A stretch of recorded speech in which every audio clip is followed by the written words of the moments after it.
What's up, guys? Today we're going to be talking about mic preamps, and more specifically we're going to do a comparison between using them and not using them. So personally, I like to use preamps because they give me a little more control over my input signal, and I sometimes find just the 0 to 10 dials on the average audio interface to be a little inaccurate. Also, preamps are known for giving you sonic warmth and character to your signal, which is important in the digital age when we're not recording on tape. So what we're going to find out today is how much of an impact does that preamp have on a signal. So I'm going to show you guys the signal chain we're using, and then we'll go and try a few examples and we'll A/B the two and see what we get.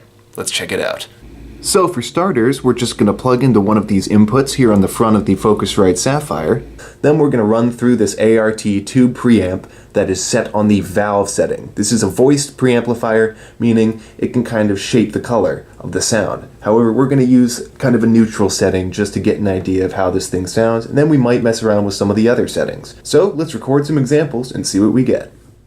Okay guys, so here we are in Pro Tools where we have the three examples laid out. We have the vocal, the bass, and the guitar. And as you can see, I have the preamp, the voiced preamp, where we set the corresponding track to the corresponding kind of EQ and voicing that's on the preamp, and then no preamp, where we go directly into the audio interface. So let's take a look at these vocal samples, and you're gonna have to excuse my awful singing. But let's get a feel for how they sound. Test 1 2 3. Test 1 2 3. Test 1 2 3. Test test test test.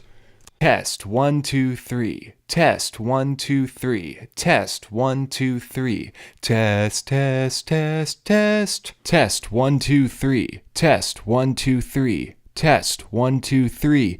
Test test test test.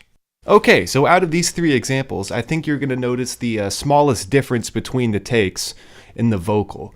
Personally, I thought that the no preamp setting sounded great. I think it might have even had a little more bass in it than the vocal we ran through the preamp. So I'm just going to play a little of the preamp and the non-preamp. Test 1 2 3. Test 1 2 3. Test 1 2 3. Test 1 2 3. However, I do kind of like the more full sound I get with the preamp, albeit very subtle. Also, at this point, if you aren't listening on nice monitors or mixing headphones, you should be, because we're going to be looking at pretty subtle differences between these audio clips. The other thing I thought was pretty surprising was how kind of mid-boosted the voiced setting was on this preamp. Test 1 2 3. Test 1 2 3. It kind of sounds like they chopped out some of the low mids and maybe boosted a little in the high to like the 1K area. Interesting. Okay, so now let's move on and take a look at these bass tracks.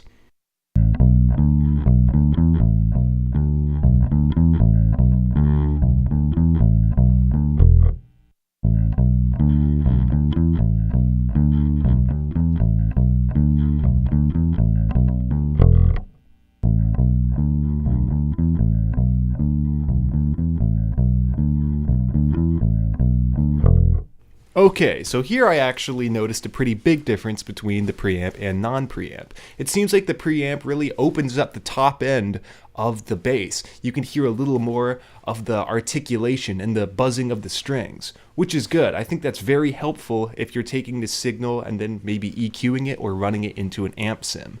I'm going to play now the preamp and the voiced setting because I don't think there is that big of a difference between the two.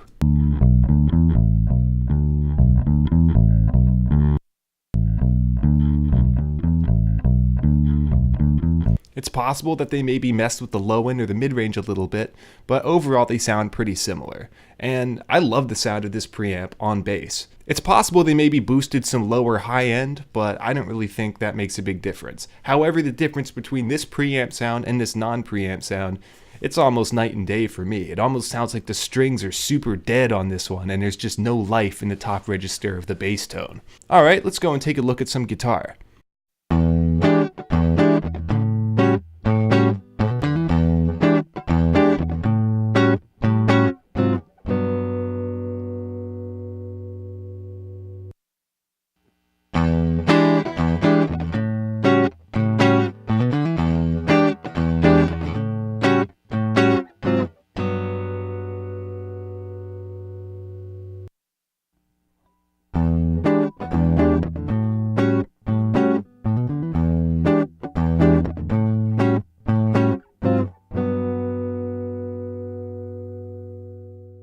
As you can see, the difference between using the preamp and not using the preamp on the electric guitar is huge. The strings sound extremely dead when I don't use the preamp, and it almost sounds like I've gone in with an EQ and shelved out the high end. However, when I use these preamps, you can see it makes it sparkle a little bit, and it almost sounds like, you know, it's gone through an amp a little bit, which is the advantage of that 12AX47 tube. I also noticed a pretty significant difference between using the voice setting versus the non-voice setting. Let's take a listen.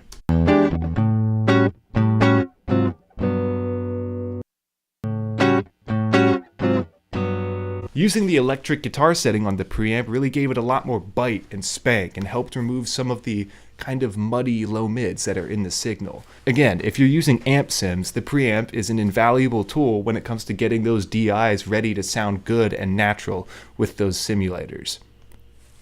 So to sum things up and answer our question, what kind of impact does a preamp have on a recorded signal, I think we've learned that it depends on what kind of signal it is. If you're a guy that mostly just does voiceovers or just records vocals, the preamp didn't seem to color the signal as much, and it didn't strike my ears as being far superior to the one that went right into the interface. However, if you spend a lot of time recording guitars and bass directly into your computer and maybe working with amp sims, it seems like a really great tool for getting a more natural sounding DI tone.